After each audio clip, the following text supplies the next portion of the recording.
selamat datang di Diana Pura Suara, di mana tempatnya menghadirkan suara, gagasan, dan tentunya arah masa depan. Kembali lagi bersama Anggun Nita di sini. Mungkin teman-teman sudah tidak asing ya, mulai tidak asing karena sudah ada 5 episode di channel YouTube ini gitu. Seperti sebelumnya teman-teman, sebelum Sobat Suara nanti melihat video ini lebih panjang lagi gitu ya, lebih lama lagi. Kalau misalnya teman-teman pengen maksudnya pengen lebih tahu lagi nanti kedepannya, pengen tentang dunia bisnis, kesehatan atau apapun itu topiknya nanti yang menurut teman-teman pengen di request untuk dibahas di perbincangan kita di Diana Pura Suara ini, bisa tulis di kolom komentar saja gitu. Dan hari ini tentunya saya tidak sendiri lagi ya. Lebih banyak lagi orang-orang yang datang ke sini dan tentunya memberikan ilmu yang bermanfaat untuk kita semua nih ya. Dan terutama saya juga nih, karena lumayan excited sekali karena saya juga belum berkenalan lebih lanjut tentang yang satu ini gitu teman-teman. Tapi ya kalau misalnya kita ngomongin sekarang tuh, karena ini pasti akan selalu ada gitu, namanya juga ya kita hidup di dunia gitu kan. Kalau misalnya Sobat Suara ini dengar tentang masalah bencana gitu, apa yang terpikirkan pertama kali di pikiran Sobat Suara semuanya? Mungkin kayak langsung panik atau merasa bahwa belum ada kesiapan semacamnya. Dan sebenarnya kan ini benar-benar hidup berdampingan ya sama kita, namanya juga bencana gitu. Jadi sebenarnya kesiapsiagaan menghadapi bencana itu bukan hanya tentang apa yang dilakukan saat itu gitu, tetapi juga tentang bagaimana mungkin kita mempersiapkan diri sebelumnya. Nah, kita bahas sekarang nih. Saya sudah kedatangan seseorang yang sudah berada, tadi sempat ngobrol, sudah 3 tahunan menjabat ini sebagai ketua sebuah forum pengurangan resiko bencana atau FPRB. Oke, selamat datang. Ada Bapak siapa Pak? Silakan kenalkan dulu.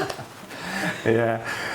Perkenalkan, nama saya Putu Sutawijaya, aku biasa dipanggil Sute. Pak Sute. Ya, Sute. Ya, saya baru 3 tahun ya jadi ketua forum PRB. Oke, tapi kalau misalnya join PRB-nya berapa lama itu Pak? Kalau join PRB saya mulai 2011. 2011. Berarti udah berapa tahun itu ya? Baru 14 tahun. Baru 14 tahun? 15 tahun. 15 tahun teman-teman ya. Ini mungkin kalau misalnya ada anak SMP yang nonton itu, pas saya baru lahir Bapak udah join gitu momennya. Ya kan, tapi ya inilah ya kenapa Bapaknya diundang, sudah tahu dong ya, karena kayaknya dari forumnya masih remaja, forumnya sepertinya itu masih remaja, atau baru forumnya kalau boleh tahu itu udah ada dari tahun berapa Pak? Iya, 2011 itu. 2001 tuh. Baru lahir forumnya Bapak sudah join berarti ya kan Pak Sute ini ya. Berarti mengikuti dari benar-benar forum yang masih belia. Masih baru. Benih ya? Iya benar. Baru ada topiknya mungkin itu ya. Dari benih sampai sekarang masih ikut. Iya, sampai sekarang. Oke, dan tidak salah kan kita mengundangnya apa maksudnya ini gitu kan. Sebagai ketua ya Pak ya? Sekarang masih ketua. Iya, di VPRB ini. Nah, mungkin teman-teman nih banyak yang belum tahu ya Pak ya. VPRB itu apa? Dengar kepanjangannya aja tadi mungkin kayak forum pengurangan risiko bencana gitu. Apa ini? Apa itu ya gitu. Karena selama ini kan kalau misalnya ada suatu bencana yang kita tahu itu yang pakai baju warna orange. Oh, SAR. Oh ya, lebih banyak yang BPBD. Iya, BPBD itu. Ya, Nah, tapi FPRB ini apa sih Pak? Boleh diberitahu dulu teman-teman mungkin ya. Oke. Baik, terima kasih Anggun. Jadi kalau FPRB ini lebih sebagai sebuah wadah sebenarnya. Kalau istilah saya itu ada bersenang-senang kalau menurut saya. Bersenang-senang membantu pemerintah dan masyarakat dalam urusan kebencanaan. Oke. Ya. Jadi isinya itu macam-macam isi dalamnya. Dari ada akademisi, pegawai pemerintah atau ASN, kemudian wirausahawan, ada guru, dosen, banyak isinya. Sampai saat ini di forum PRB itu ada namanya forum Pentahelix, itu dalamnya ada forum perguruan tinggi pengurangan risiko bencana, isinya dosen-dosen di situ. Kemudian ada forum IABI, Ikatan Ahli Bencana, yang ada ahlinya bencana di situ. Kemudian ada forum WAPENA, Wartawan Penanggulangan Bencana, rekaman media. Kemudian ada forum Kemitraan Dunia Usaha Tangguh Bencana, isinya itu ada manajer, pengusaha, sementara isinya masih pengusaha bidang pariwisata ya, yang banyak. Kemudian ada forum relawan penanggulangan bencana. Nah, di forum relawan penanggulangan bencana ini ada 26 organisasi relawan kemanusiaan. Besar sekali ya Pak ya? Rumah besar ini. Iya, rumah besar ya. Belum lagi kemudian itu kan masih yang tenda helixnya. Kemudian ada seiring berjalan waktu ada kemudian bagian-bagian atau elemen-elemen yang ternyata berpartisipasi di kebencanaan tapi belum masuk di forum itu. Kita menyebutnya aliansi. Ada Yohana di situ. Ada unsur adat. Dan ada Gaya Dewata yang aktif di HIV/AIDS. Ada HWDI, Himpunan Wanita Disabilitas, yang melalui kelompok disabilitas. Kemudian ada namanya Puspadi, Pusat Penyandang Disabilitas. Jadi banyak sekali isi dalamnya. Ini sebuah rumah besar, tempat, kalau sekali lagi saya tegaskan, ini adalah tempat kita bersenang-senang.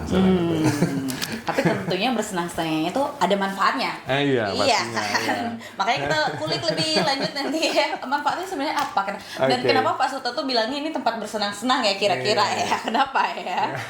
Iya, karena bersenang-senang. Kenapa saya bilang tempat bersenang-senang? Di forum ini kita kan bekerja secara sukarela. Iya.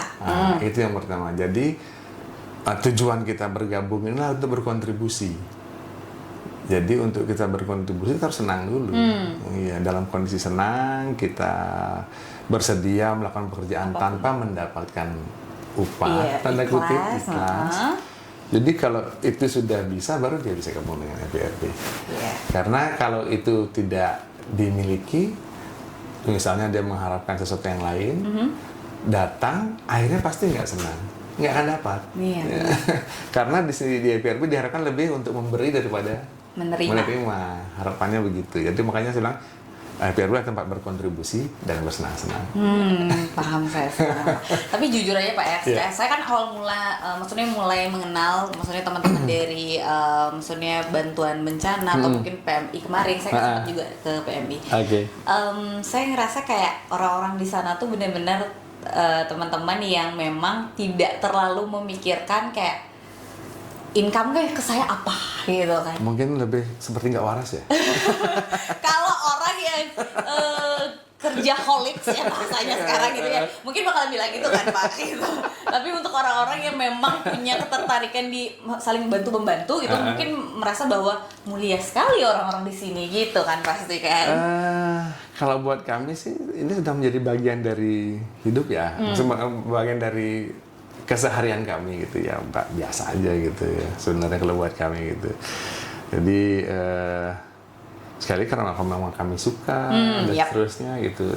Cuman memang kalau di FPRB ini akan teman-teman mungkin tidak akan banyak lihat dalam situasi kejadian bencana.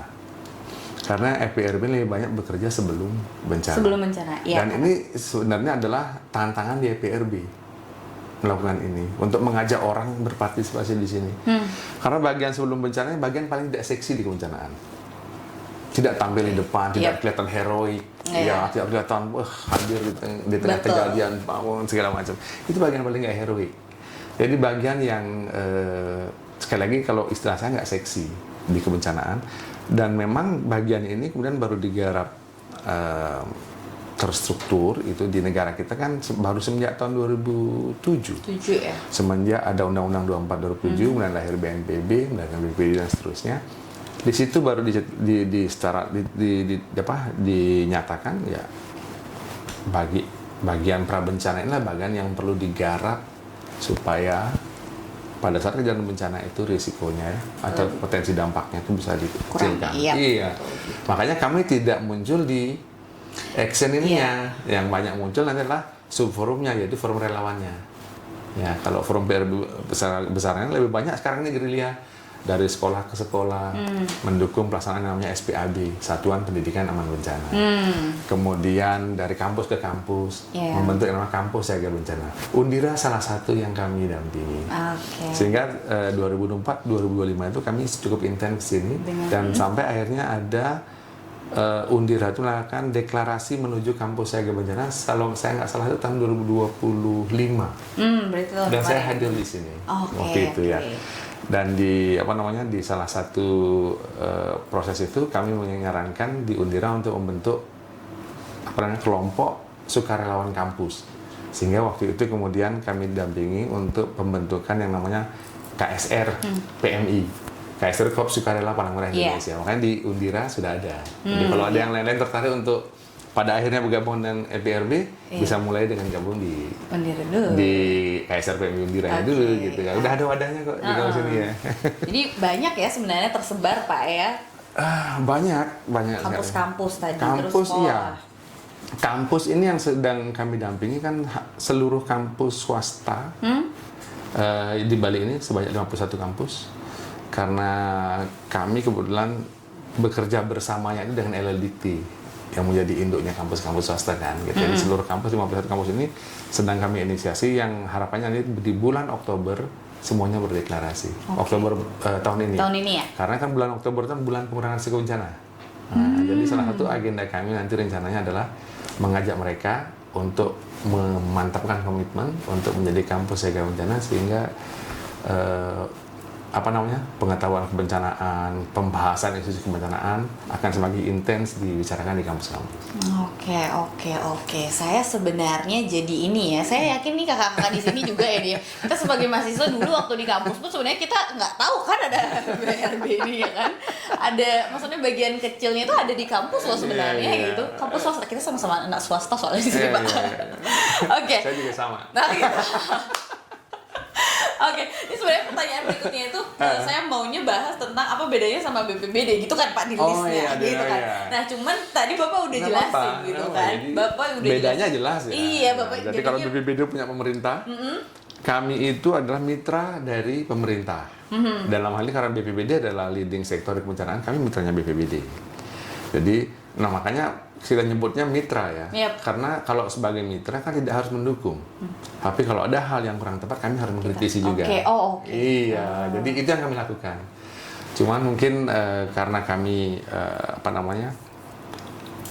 lebih kepada bagaimana nanti hasilnya baik. Kami nggak selalu speak up di publik mungkin ya selama ini dilihat. Tapi lebih pada kalau ada persoalan kami langsung datangi. Ini kalau dari hemat kami ini harus begini. Oke. Dan itu tadi Bapak juga sempat nyinggung bahwa kalau misalnya EPRB ini ya bisa dibilang kalau misalnya disimpulkan maksudnya secara bahasa gampangnya orang-orang di balik layar sebelumnya. Iya. Betul, sebelumnya. Jauh sebelumnya gitu. Kita tidak teman-teman di EPRB ini nggak kelihatan di depan di lapangan ketika ada bencana gitu kan. Tapi membantu pencegahan sebelumnya. Pranya. Jadi kami membantu menyiapkan kalau bisa ya seluruh komponen masyarakat untuk bersiap siaga terhadap bencana. Karena kan konon katanya risikonya itu bisa dikecilkan kalau kita banyak melakukan upaya kesiapsiagaan di depan gitu. Karena sampai saya salah satu tantangan kita kan itu sebenarnya. Bencana itu kan pasti berdampingan seperti yang tadi Iya, bencana itu kalau bahasanya pelaku kebencanaan, bencana itu pasti terjadi. Berulang, hanya saja kita nggak tahu kapan terjadi. Sehingga kita perlu bersiap siaga. Sehingga sebenarnya kesiapsiagaan terhadap bencana ini kan menjadi kebutuhan kita bersama. Semua orang butuh, iya kan? Gitu. Karena kan semua orang butuh selamat kan? Betul. Semua orang butuh selamat, sehingga perlu bersiap siaga. Sehingga semestinya EPRB ini nggak ada sebenarnya. Kalau kesadaran kita sudah semua di situ, ya kan? Tapi kami menjadi ada karena kita belum semuanya pada tahap kesadaran itu, sehingga kamilah yang mendukung pemerintah untuk mengajak seluruh komponen masyarakat ini, ayo siap-siap bersiap siaga gitu. Karena kalau kita siap siaga, risikonya bisa dikecilkan ini gitu. Cuma nyatanya itu. Jadi kita makanya harus masih ada BPBD. Sebenarnya kalau semua warga masyarakat kita sudah sadar bahwa kita harus siap siaga, BPBD nggak perlu ada. Apalagi EPRB. Jauh. Harus pergi duluan gitu kan. Tapi nyatanya karena memang belum sampai di situ sehingga masih perlu ada BPBD. BPBD masih perlu mitra karena bencana ini tidak bisa dikerjakan oleh single actor, nggak bisa itu. Urusannya kompleks kebencanaan itu. Karena kalau ngomong kebencanaan, kan tidak hanya mengenai siapa yang meninggal, siapa yang luka, siapa yang sakit. Ekonominya bagaimana? Infrastrukturnya bagaimana? Lingkungannya bagaimana? Jadi ketika kita berbicara tentang kebencanaan, kita berbicara tentang seluruh elemen yang terlibat tentunya itu kehidupan kita.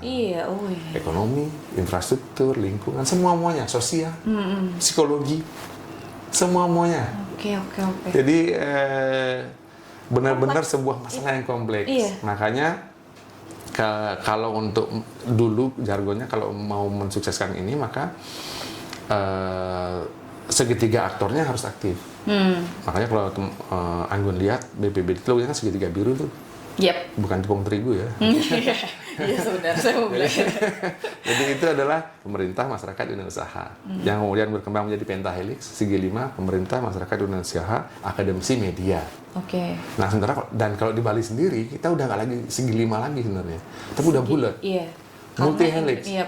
Unsur adatnya terlibat, kemudian belum lagi kita di Bali dengan ada banyak orang asing, banyak konsulat itu banyak yang berpartisipasi. Itu kan bukan masyarakat kita, itu masyarakat asing.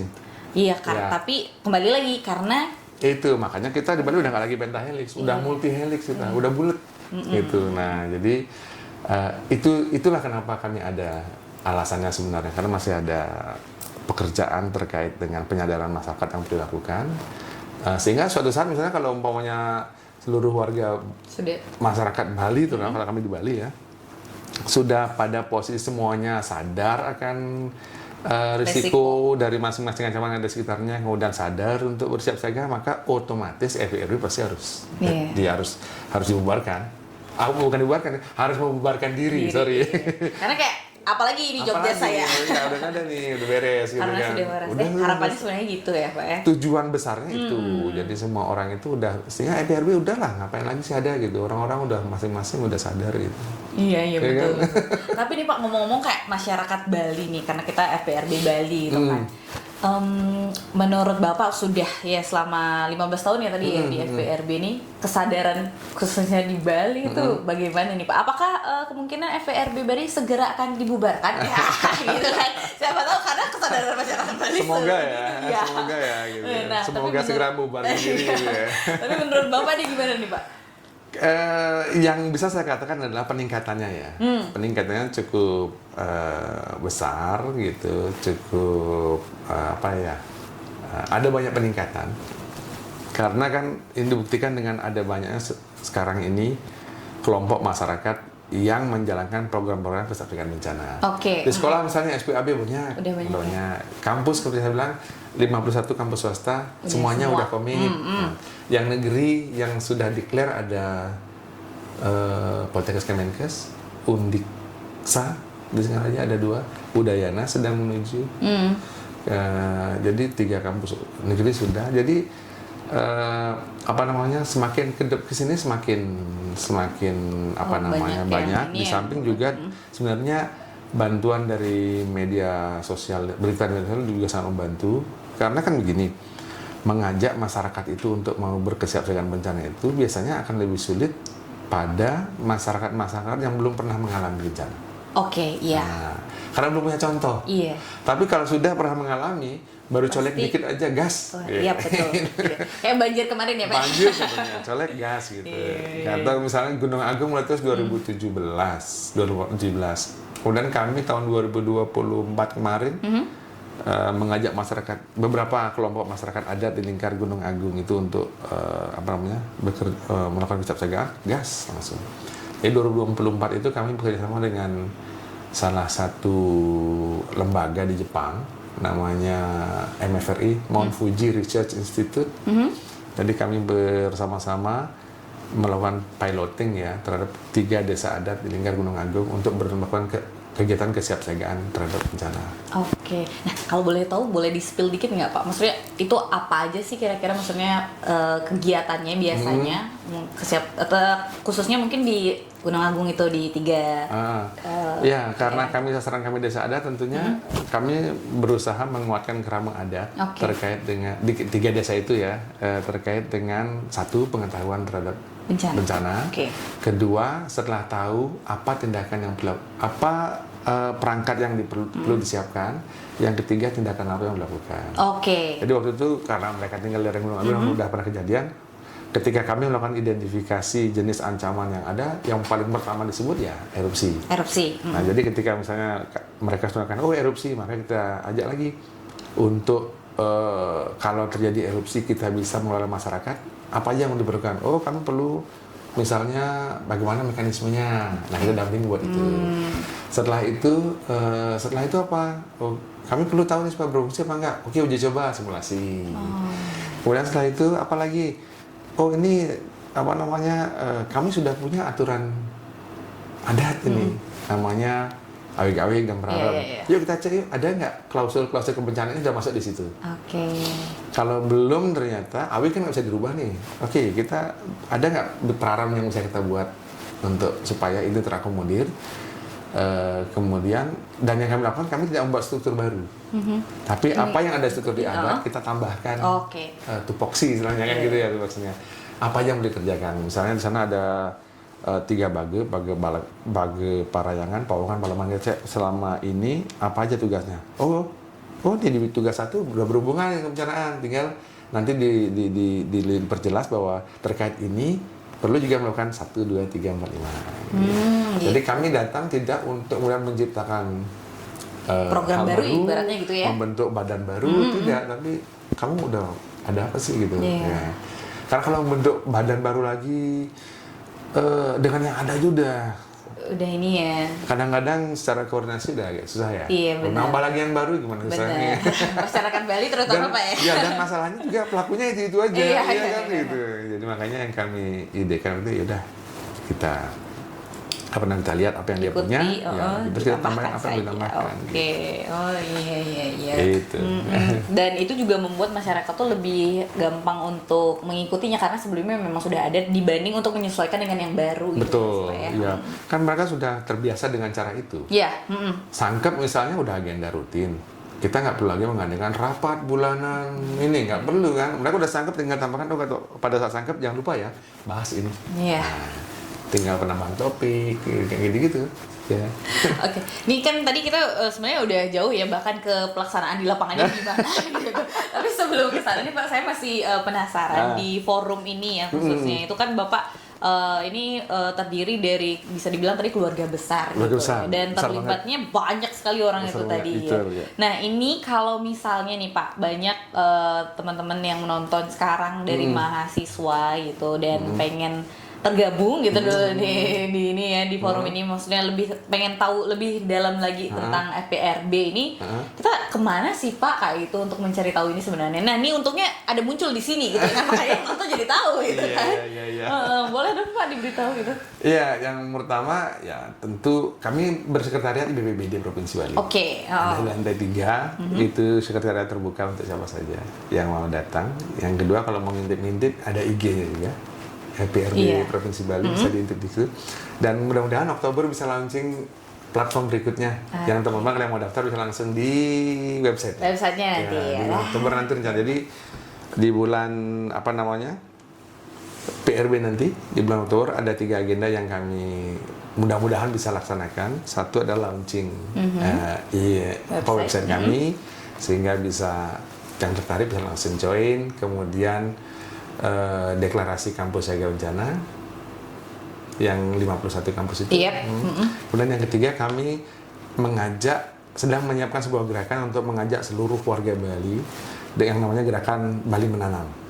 Oke. Kami sedang merancang supaya di bulan Oktober bagaimana nanti ada 1 juta pohon tertanam di Bali yang merupakan partisipasi dan kontribusi masyarakat Bali untuk Bali. Bukan FPRB ya. Kami hanya menggaungkan gerakannya. Jadi yuk gerakan, dan kami sendiri udah mulai. Tanggal 5 April kemarin kami bekerja sama dengan Himpunan Wanita Disabilitas dan kemudian kelompok petani di salah satu desa di Jemberani, Tuan namanya. Kami menanam dari hasil rekap petanya kemarin ada 982 pohon mangrove yang sudah ditanam. Oke, wow, luar di biasa Jemberani sekali. kemarin. Ya, gitu. Jadi kalau kami kerjaan lebih begitu, melakukan antisipasi, kesiapsiagaan untuk mengurangi risiko. Iya. Nanam pohon supaya kalau ada kejadian tsunami lebih berkurang ombaknya, kurang abrasinya, nggak sampai ke daratan gitu. Nah ngomong-ngomong tentang itu kan kegiatan FPRB ya Pak ya, dan gimana cara teman-teman untuk mencari lebih lanjut nanti gitu, dan apalagi plannya nanti di bulan Oktober ya Pak ya, ada 3 tujuan tadi. Nah ini mungkin banyak teman-teman di sini yang nonton tuh kayaknya saya tebak sih anak muda ya, gitu karena mahasiswa. Gitu. Seumuran saya pasti. Seumuran lah ya Pak ya. Ya kan bener kan? Iya, seumuran lah pasti. Dengan anak saya maksudnya. Nah, tapi ini kita ngomongin tadi pengurangan resiko gitu kan Pak ya. Untuk anak muda mungkin banyak yang sudah mulai ya melek lah tentang itu gitu, apalagi setelah nonton ini. Tapi sebenarnya pengurangan resiko itu ditargetkan ketika teman-teman dari FPRB itu sosialisasi atau apa itu ditargetkannya kepada siapa sih Pak? Maksudnya apakah kita teman-teman start dari anak-anak yang udah baru mulai sekolah kita sudah beritahu, atau khusus untuk orang dewasa aja gitu? Seperti yang sampaikan sebelumnya tadi kan target kita seluruh ya. Seluruh ya. Makanya pelaksanaannya itu hampir di sementara ini di seluruh kelompok masyarakat di semua tingkatan. Untuk tingkatan masyarakat misalnya kita membentuk pemerintah melaksanakan program namanya Destana. Desa Tangguh Bencana. Kalau yang di adat kemarin namanya Datana. Desa Adat Tangguh Bencana. Kalau di lingkungan perguruan tinggi dengan kampus siaga bencana. Kalau di sekolah namanya SPAB, Satuan Pendidikan Aman Bencana. Itu di semua tingkatan. Kami misalnya mulai di 2019 pernah mendampingi beberapa PAUD di lingkungan Kabupaten Badung. PAUD TK. Ya. Kemudian yang terakhir kemarin kami mendampingi beberapa sekolah SD. Ada SD 3 Sembudi di Karangasem, SD 5 Bisaki, kemudian SD 2, SD 3 Serangan, ya, kemudian SMP 11 Serangan, kemudian tahun lalu dengan salah satu lembaga namanya Yayasan Plan Internasional, kami mendampingi 100 sekolah SMA di Bali.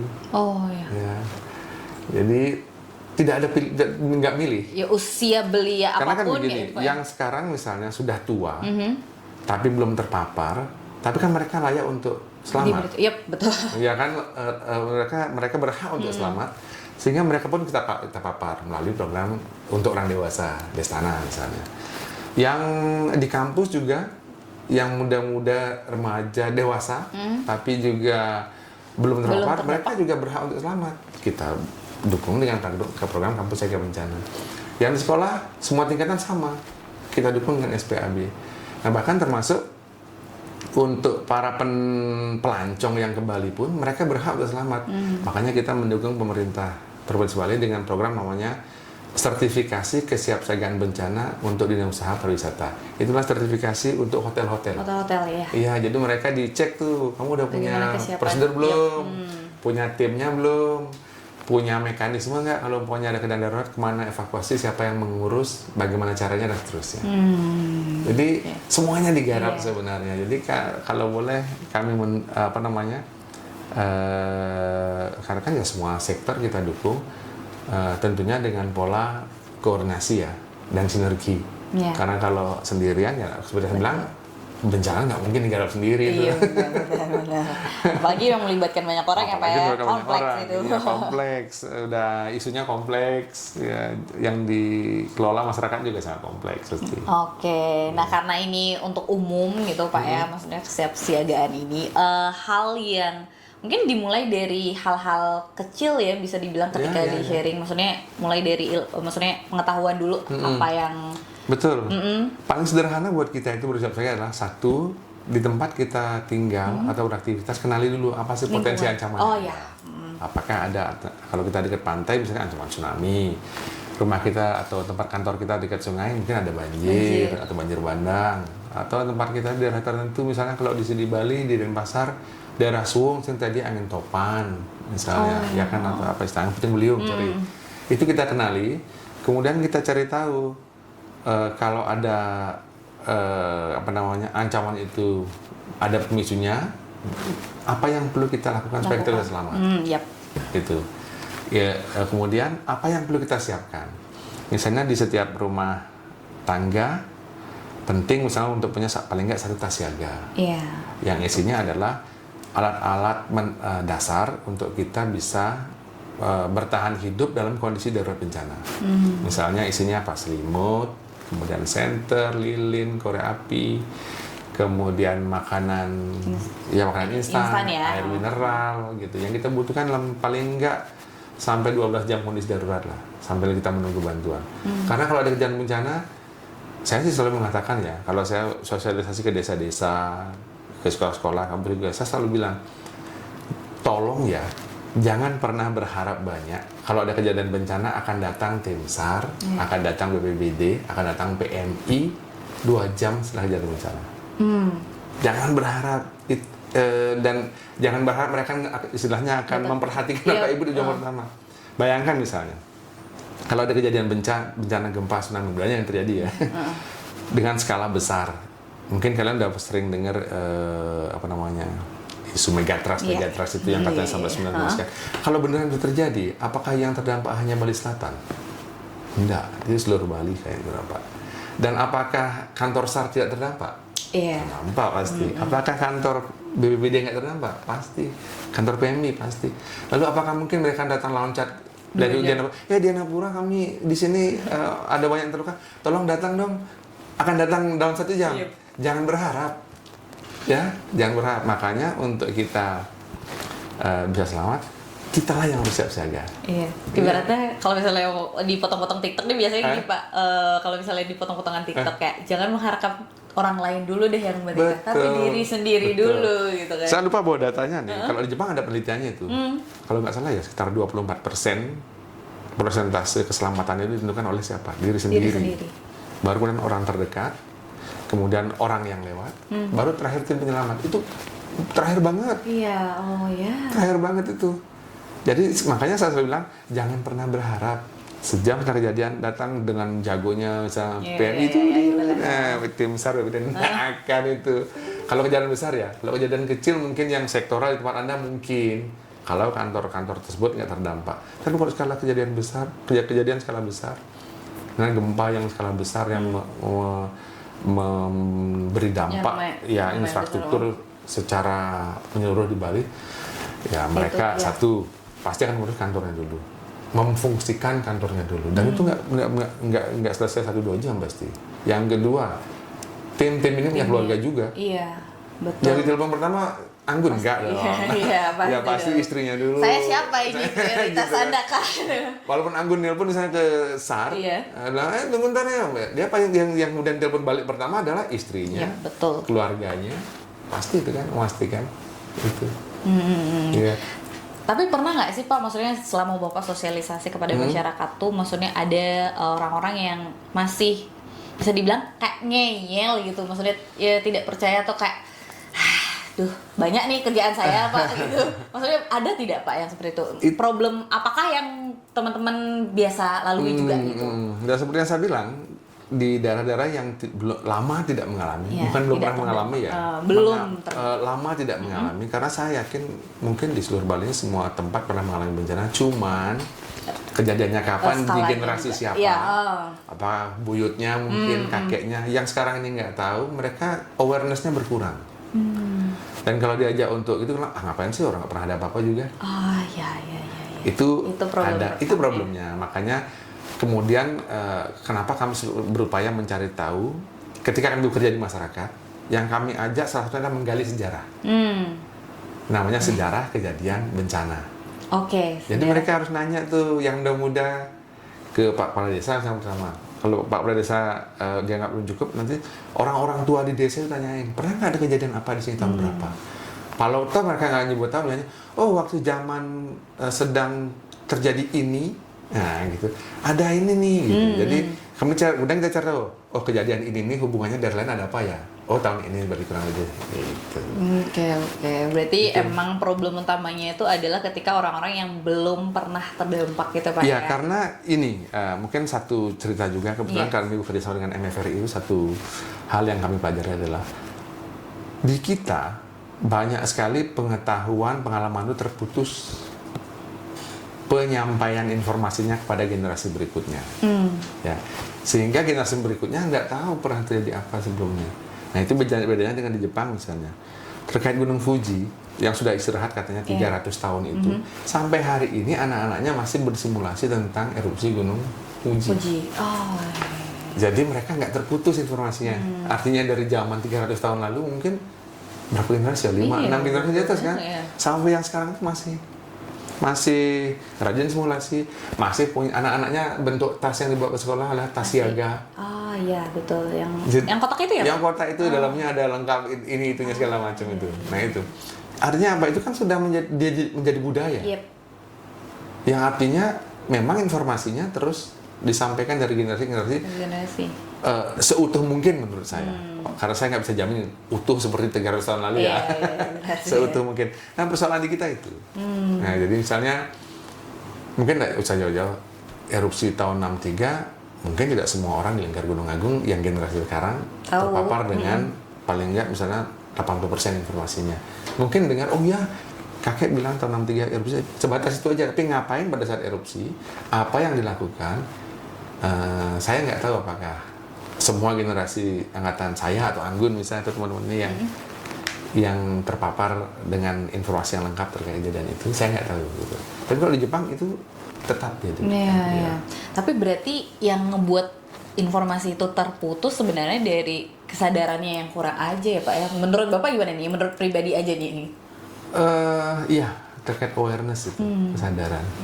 Karena mungkin kita juga terlalu gampang melupakan ya. Iya.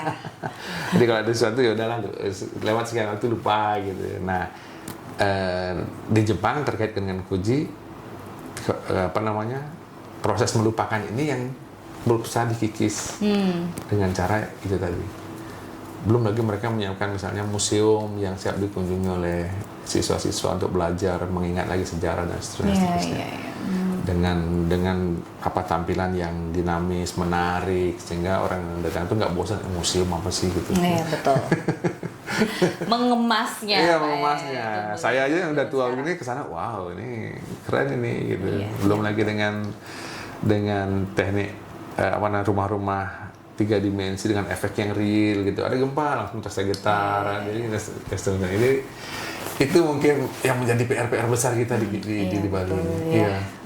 Ya, kita mulai dari kesadaran dulu deh. Betul, masing-masing. Kita semua harus sadar bahwa keselamatan itulah hak dan kebutuhan kita bersama. Sehingga kita nggak perlu orang lain untuk nyolong kita untuk sadar, untuk bersiap-siaga. Iya betul. Harus diketok dulu, masa harus sadar? Masa kebutuhan diketok? Iya betul kan. Kebutuhan itu gitu. Sebenarnya. Masa saya butuh makan, terus lapar banget, masa makan dong? Masa gitu kan? Iya, betul. Digeret-geret untuk makan kan enggak kan gitu. Butuh makan, lapar ya udah. Iya. Saya harus nyari makan. Sama, harusnya kebencanaan juga sama. Gitu ya. Keselamatan, saya butuh selamat, saya harus cari tahu gimana cara selamat. Oke. Nah, tapi ini ngomong-ngomong tentang yang di Bali Pak ya. Kalau kondisi di Bali ini jenis bencana apa sih yang sebenarnya paling teman-teman dari EPRB ini sharing untuk kesiapsiagaannya? Apa masing-masing daerah berbeda atau mungkin ada spesifik yang di Bali khususnya ini gitu Pak? Tidak bisa dipilih sebenarnya. Ya, semuanya harus diselesaikan sesuai dengan area tempat tinggalnya. Kalau Anda atau kita tinggal di daerah yang dekat pantai, otomatis kita harus cari tahu apakah di daerah kita ada potensi terjadi tsunami atau tidak.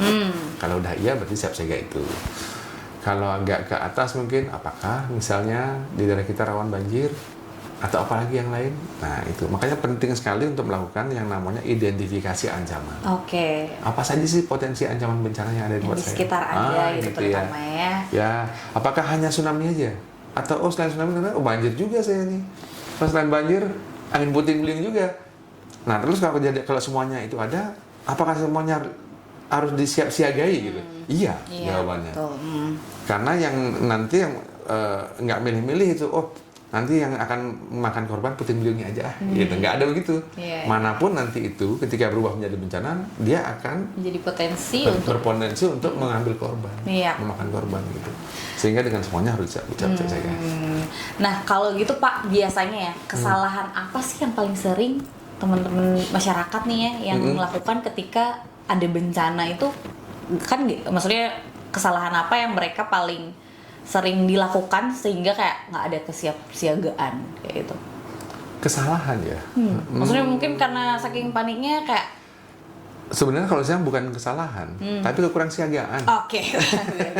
Kekurangsiagaan gitu. Itu apa tuh Pak contohnya? Yang paling sering ada di lapangan? Saya tanya Anggun aja deh. Anggun, pernah berada di ruangan dalam kondisi gempa? Pernah. Apa yang Anggun lakukan? Nah, kalau saya dulu kan yang pernah lakukan ya, yang langsung begitu yang nyata ini, yang Anggun pernah lakukan, misalnya kalau ada gempa ngapain? Di bawah meja. Pernah lakukan nggak? Apa lari keluar? Sebenarnya lari keluar. Nah, itu dia maksud saya. Edukasinya sebenarnya di bawah meja ya. Edukasinya di bawah meja, iya kan? Tapi kenyataannya lari kan? Iya betul. Nah, Kita gitu. lari keluar kan? dan bahkan keluar pun Sambil betul banyak orang. Iya, Terus berebutan. Iya betul. Iya. Dan menurut saya kayak sampai lari di depan pun gempanya sudah selesai kan. Nah, itu salah satunya yang kita perlu terus gerakkan, bahwa rasanya ketika tahu penting untuk kemudian rutin praktik. Oke. Itu kenapa Bali ini udah bagus banget sebenarnya secara aturan ya. Ada aturan di Bali itu untuk mengajak kita setiap tanggal 26 setiap bulannya untuk melakukan simulasi bencana. Nah, Iya kan? Untuk pintar belajar kan gitu. Untuk terampil harus praktek. Kan gitu kan? Nah, terkait dengan keselamatan ini kan selain tahu kan perlu terampil. iya betul. Iya kan, perlu terampil. Jadi refleks harus dilatih selalu. Iya. Begitu bukan lari keluar, tapi seret. Iya betul. Gitu. Tahu teorinya aja kayak saya, tapi tetap keluar gitu kan. Saya sering mendapat pertanyaan begini dari masyarakat ya dalam di sosial media, termasuk ke kampus dan sekolah. Pak, kalau kita sana di lantai atas nih Pak, ada gempa. Kalau gempanya keras, saya diem, saya akan jadi korban Pak. Gitu. Kenapa saya nggak harus lari? Gitu. Saya kemudian beli gambaran begini. Kalau umpamanya gempanya kecil, gedungnya kan kuat tuh. Terus ngapain harus lari? Iya. Ya kan? Kemudian kalau gempanya besar, di atas 6, apalagi 7, pertanyaannya, yakin kamu bisa berdiri? Betul. Itu pertanyaannya. Iya. Saya ngalamin gempa Jogja 2006. Oh. Yang 6, sekian, 6,7 kalau nggak salah. Itu berdiri susah loh.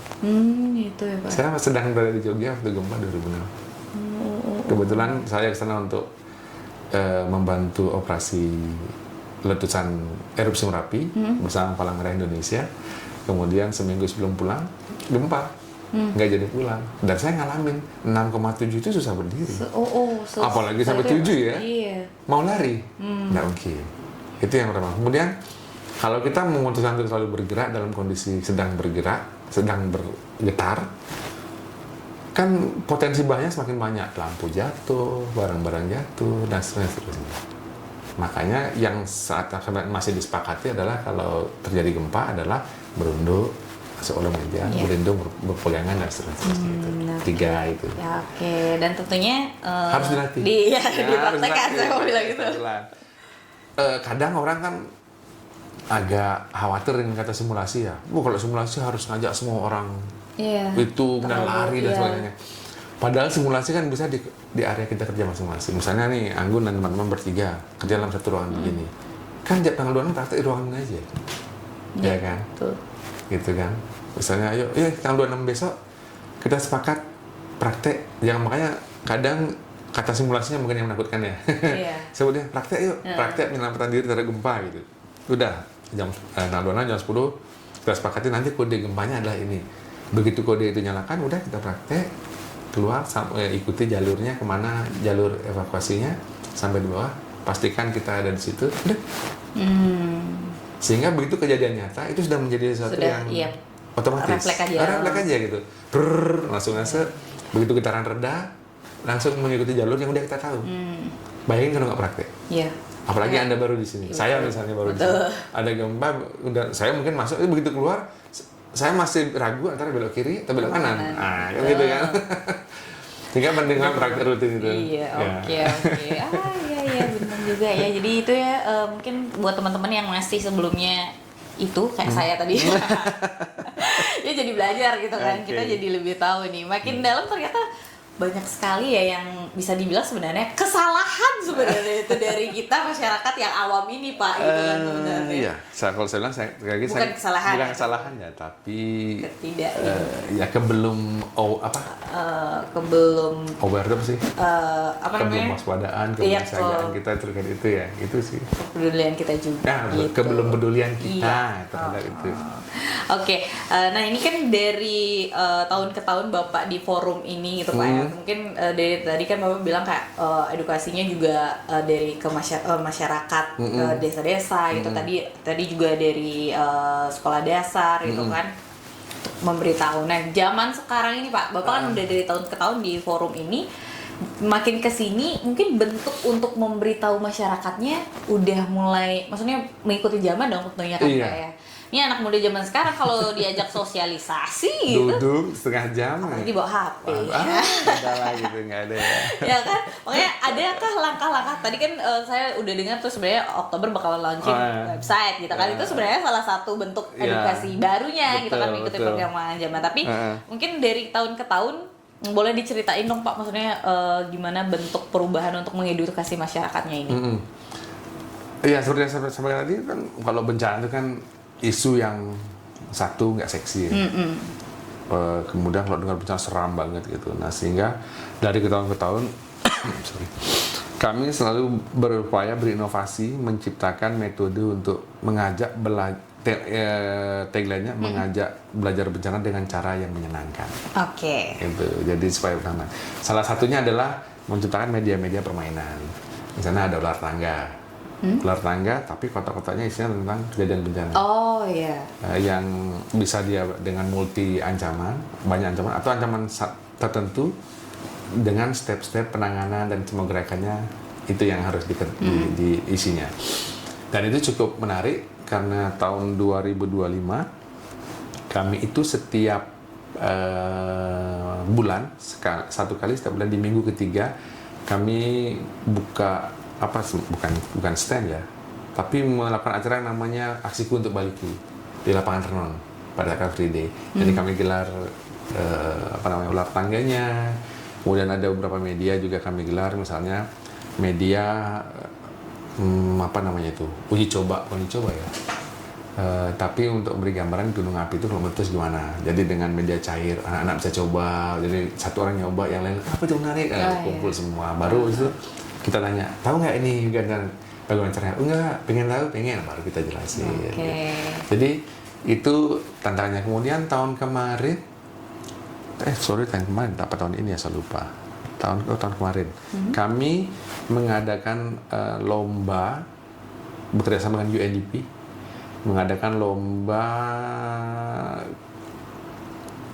kami menyebutnya Amazing Race. Jadi lomba team building ya, dan main game.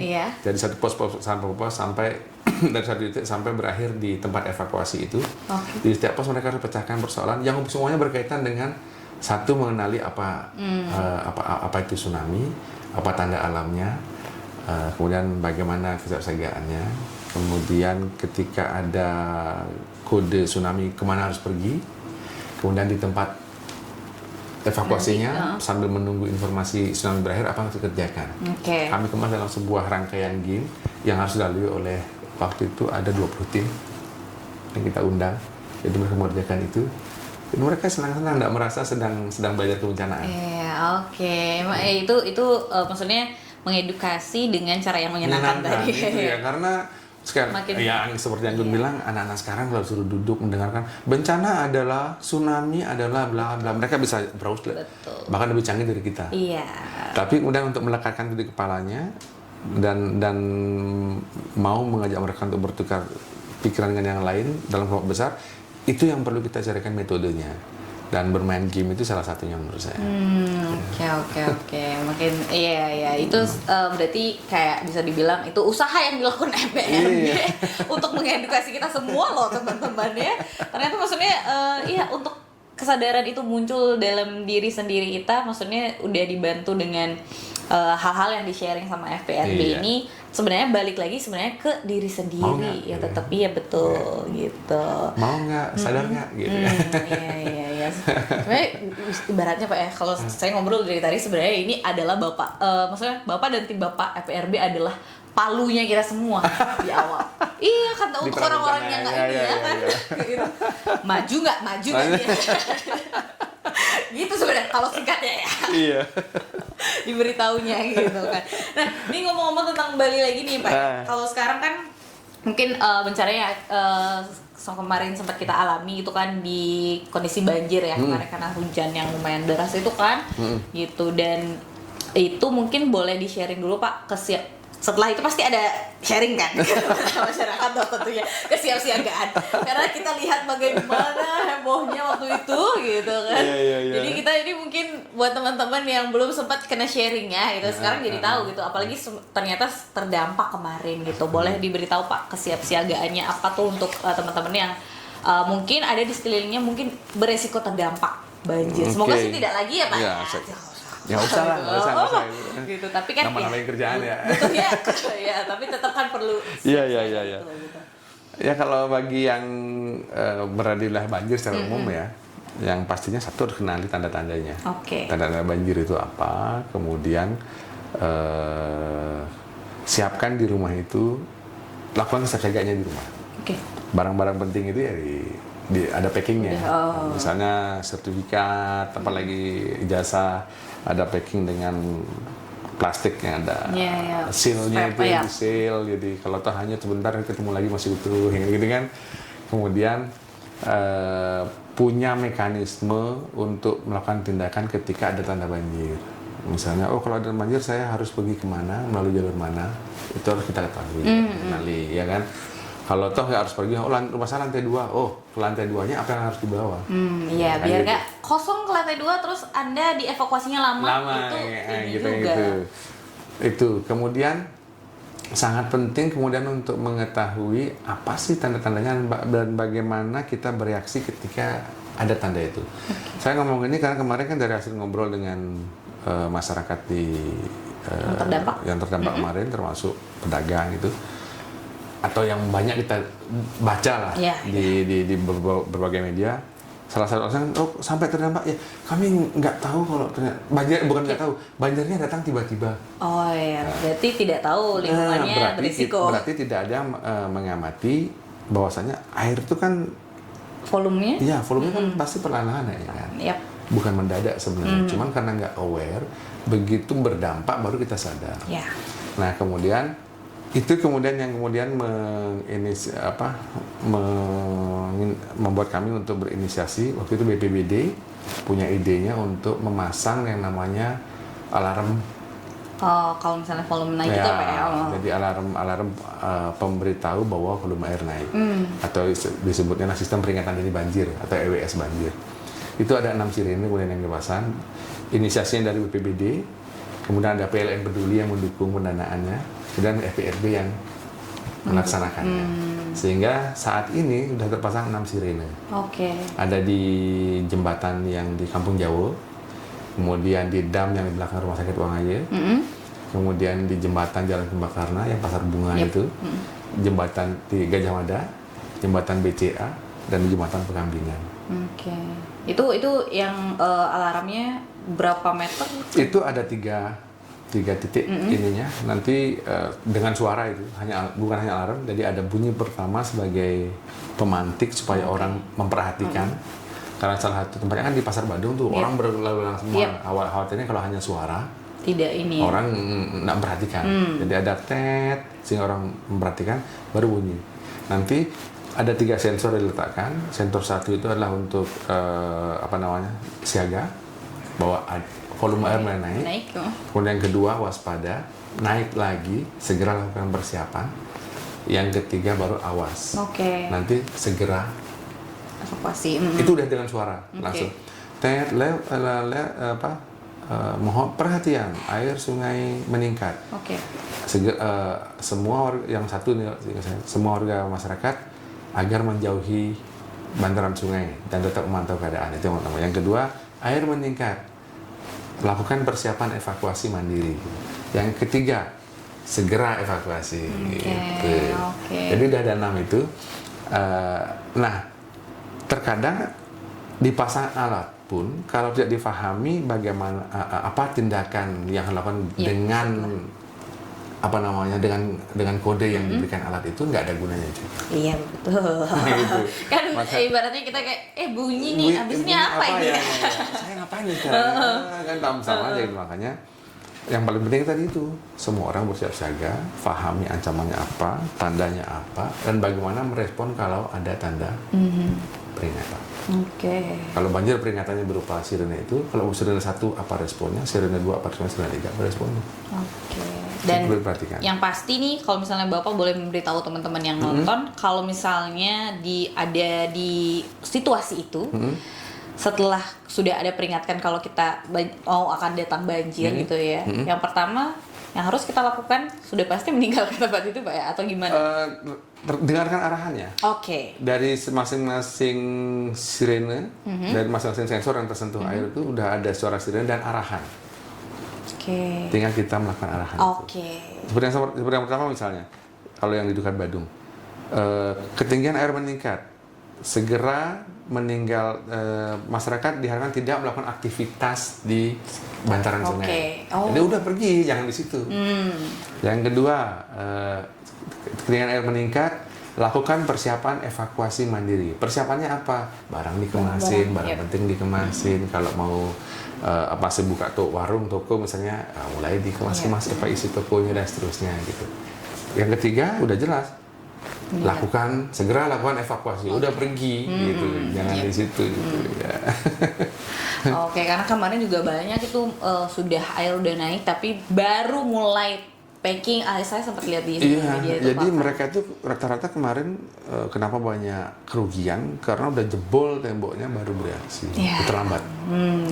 Karena itu dia sistem peringatannya belum ada dan awareness kita terkait itu belum tinggi gitu.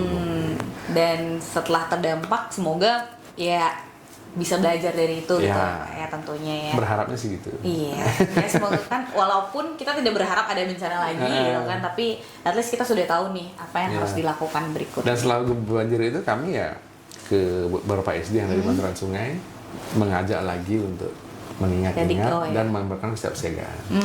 Perlu apa tim yang perlu dibentuk, mekanisme penanganannya seperti apa, apakah perlu ada prosedur yang harus dibuat dan seterusnya. Oke. Jadi itu buat sobat suara mungkin yang kemarin sempat ikut terdampak gitu kan, dan baru tahu kesiapsiagaan apa sih yang harus dilakukan. Tadi ada 3 itu ya Pak ya. Yang kalau misalnya memang ada di daerah bantaran sungai tadi yang dibilang sama Bapaknya ada titik-titik itu, ya sudah tahu dong sekarang ada alarmnya nanti gitu ya. Dan sangat diharapkan masyarakat itu juga ikut memantau bersama-sama karena itu bukan alatnya EPRB, bukan alatnya BPBD, bukan alatnya PLN, itu alat kita bersama. Iya, betul. Jadi diharapkan ya semua warga masyarakat berpartisipasi menjaga, memantau. Kalau pokoknya ada kejadian air naik nggak bunyi, mereka boleh lapor ke BPBD Kota Denpasar. Pak, ini alatnya nggak bunyi nih, gitu. Jadi boleh lapor.